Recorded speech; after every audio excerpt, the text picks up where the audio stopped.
Master. Oh, nakita niyo yung opening natin. May nagpapa-bike check lang kasi sa atin, Master. So ngayon, iba-bike check natin to na hanggang ngayon, wala pa tayong pangalan. Papakita ko sa inyo yung kabuuan nitong bisikleta natin. Itong si Surly Straggler. Ngayon, kung interesado ka dito, Master, kung ano ginawa ko dito, mid-range lang to hindi siya high-end. Mid-range lang to para pwedeng pang bakbakan, pwedeng pang sakayan sa ibabaw ng jeep pag tayo ay naglalakbay. Right? Excited ka na? Tara, simulan na natin. Siyempre, bago ang lahat, gusto ko muna magpasalamat sa mga nag-abala para mabuo itong bisikleta natin. Una-una, siyempre, salamat sa Roosevelt Bicycle Center. Sila nagbuo nito. Pagkatapos, salamat sa Pack Gear Outdoor. At maraming salamat din sa Stingray Therapeutic Spray. At siyempre, maraming salamat. Malaking bagay sa akin na tinulungan ako ng aking kapatid na makuha itong dream bike natin na to. Ang aking kapatid na si Mon Miranda, isa siyang tattoo artist sa Canada. So, shoutout sa inyo dyan. At balita ko may mga pinapanood nyo yung aking mga video. Shoutout sa iyo, tol, sa lahat ng mga tattoo artist dyan sa shop nyo. Maraming salamat sa panonood at huwag kayong mag-i-skip ng ads para meron tayong mabili ng buko. Kasi yung panonood nyo, syempre dollars din yun. Dollars din ang kapalit nun. So maraming salamat, tol. Mag-iingat ka palagi dyan. Galingan mo palagi sa pagtatato. At shoutout sa shop mo. Kung gusto nyo magpatato, i-flex ko. Ayan, yan ang site. Puntahan nyo lang. Tsaka follow nyo rin siya sa TikTok. Mont Inks, something parang ganon. Follow nyo sa TikTok para makita nyo yung mga gawa niya. Kung sakaling kayo ay nasa Canada at kayo ay nanonood nito.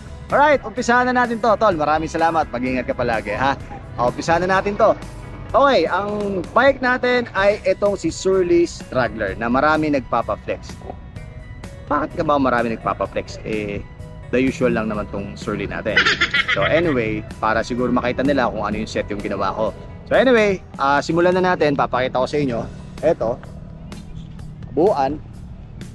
Ito ang ating Surly Straggler. Si Surly Straggler, ang size ng frame nito mga master ay size 46. Okay? Size 46 ang frame. Ang kulay niya ay steel blue. Tama ba? Steel blue? Cold blue, steel blue, parang gano'n eh. So, ganyan ang color niya. Ang 46 ay extra small. Which is kala nila ang extra small ay napakaliit para sa akin. 5'8 ang height ko. So basically okay na okay sa akin to. Bit na bit ko. At saktong-sakto lang sa punjo. Walang malaking allowance at hindi masyadong malaki. Hindi masyadong mababa at hindi rin masyadong malaki. Alright, saktong-saktong pang touring bike. So ginawa natin dito mga master, gagawin natin siyang touring bike. Actually touring bike naman talaga pagka nag-set up ako kasi binibit-bit natin kung saan-saan. So nilagyan natin siya ng mga bags. Meron tayo ditong pannier sa mga susunod. Meron siyang rack.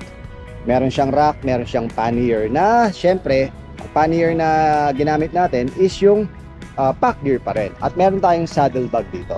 Right? Saddle bag ni Pack Gear, frame bag ni Pack Gear at pannier ni Pack Gear. Maraming salamat Pack Gear Outdoor. At saka yung mga feed bag natin, syempre, gawa din ni Pack Gear. Papalitan natin tong nakaset sa atin ngayon. For the meantime lang yan. Hindi ko pa kasi nakukuha. So kapag nakuha ko na, i-full setup natin, then papakita ko sa inyo. Okay, pagdating natin sa group set natin mga master. Ang group set natin, kung nakita nyo naman, naka-Tiagra tayo. Tiagra na RD, Tiagra na FD, at Tiagra syempre na STI. So bakit nga ba Tiagra? Kasi etong si ang pangalan si Surly Straggler natin, karaniwan kong nakikita talaga is mga alam mo yung classic look na lang, mechanical. Kaya okay na rin sa akin naman.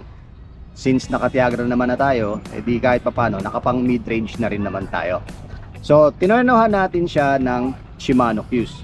Bakit Shimano Qs ang ginamit ko? Kasi yung Shimano Qs na to, ito yung kasundo ko sa lahat ng mga ride ko. Kasundo ko to nung nagbaler kami. Kung napanood nyo, kung hindi nyo pa napapanood, ayan yung baler natin. Shimano Qs, ang ratio nito is 40/26. So yung 40 ko pang chill lang, yung 26 ko yun yung pang ahon ko. Okay, tapos pinartneran natin siya ng 1142. 1142 na cogs natin. Okay, tapos naka Shimano tayo na chain. Kung nakita niyo yung ano natin, kung hindi niyo pa napapanood nga pala yung new bike natin, yan, kahit pa paano na-intro ko na sa inyo. So ngayon, pagdating naman sa wheelset natin mga master, ang wheelset natin is si Origin. Si Origin, yan, si Origin 8. Kasi stock ko na to si Origin 8 mga master. Tingnan niyo yung color niya, kakulay siya ni Straggler, diba? So sumakto pa rin talaga. Tapos pagdating naman sa goma natin, si Pana Racer na Comet Hardpack na 700 by 38C. Etong si Surly Straggler kasi hanggang 38C lang kapag ka ikaw ay naka 700C. Pero kung naka 650B ka, pwede ka mas magmataba ng konti. Okay, so kung mapapansin nyo yung allowance, malaki pa yung allowance kung sa magkabilang gilid, pero pag sa ibabaw, tatama na siya. Front and back yan, front and rear yan. So ganyan ang mangyayari. Okay, tapos pagdating naman sa ating hubs, yung hubs natin mga master is Chosen. Actually stock na natin to stock na natin to sa kay Blacky. Nakita niyo naman si Blacky dati, di ba? So stock na natin siya. Ngayon ito si Chosen, ginawa ko dito mga master, naka quick release to. Pinalitan ko ng ganito na para siyang naka true axle kasi mas maganda yung ganito ewan ko bakit pakiramdam ko mas safe yung ganito compare dun sa stock ni Chosen, pero but still nasa akin pa rin naman yun. Okay, pagdating naman sa fork natin mga master, actually alam naman nila, ayoko talaga ng classic na ganito, yung kuadrado na naka-angle na pakaliwa. Kaya lang since ito yung nagustuhan natin, syempre pagtiyagaan na muna natin. Pero soon baka palitan ko rin siya ng carbon. Hindi pa natin alam kung kailan, pero soon carbon pa rin ang ilalagay natin dyan. Tapos FSA. Okay, tatanungin nyo nga pala ako bakit carbon ang ilalagay natin. Kasi dito carbon, sa likod naman kasi nandun lahat ang load, kaya okay lang naman.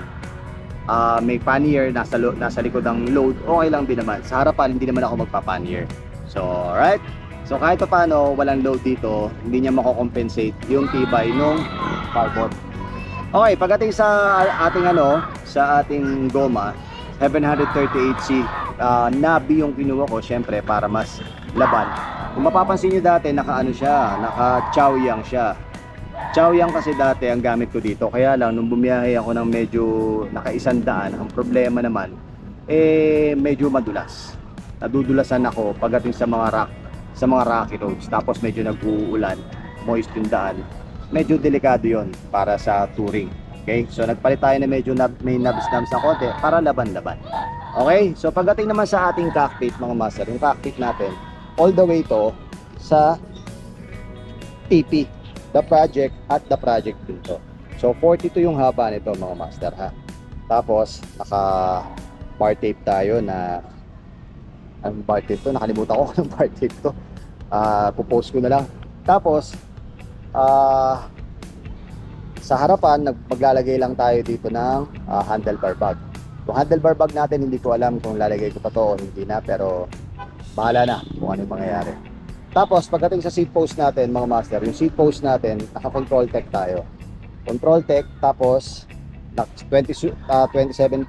Tapos pagdating naman sa upuan natin, syempre ito naka Brooks tayo na C19.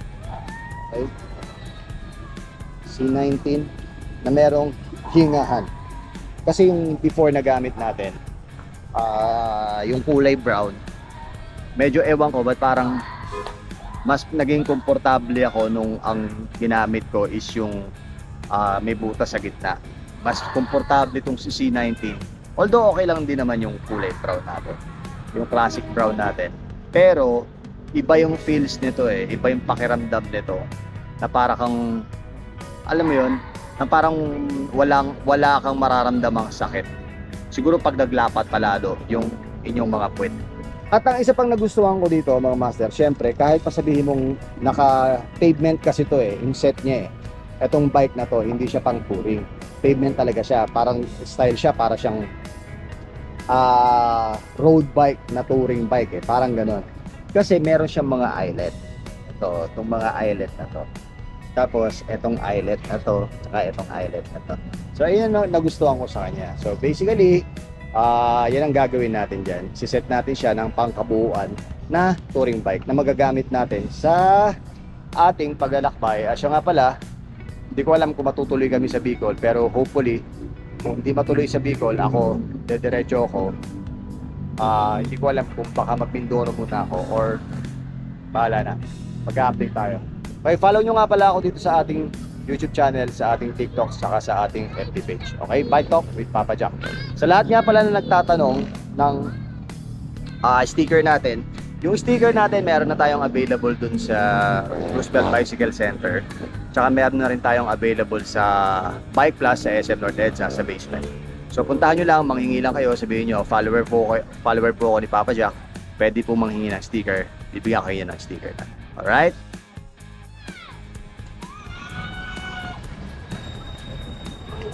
At ayun na, maraming salamat sa inyong panonood, maraming salamat mga master hanggang sa muli nating episode. Kung gusto nyo nga pala ng mga polong sinusuot natin sa ating mga ride, pamporma, pang cycling, abay, punta lang kayo sa ating TikTok shop, makikita nyo lang, Bike Talk with Papa Jack sa TikTok shop. Click nyo lang yung shop natin, then makikita nyo, order lang kayo doon, may mga free sticker na yan, then may free pa yung Stingray Therapeutic Spray. Alright, maraming salamat, palagi tandaan, mahirapan pero hindi susuko. Ako po si Papa Jack at narito kayo ngayon sa Bike Talk with Papa Jack.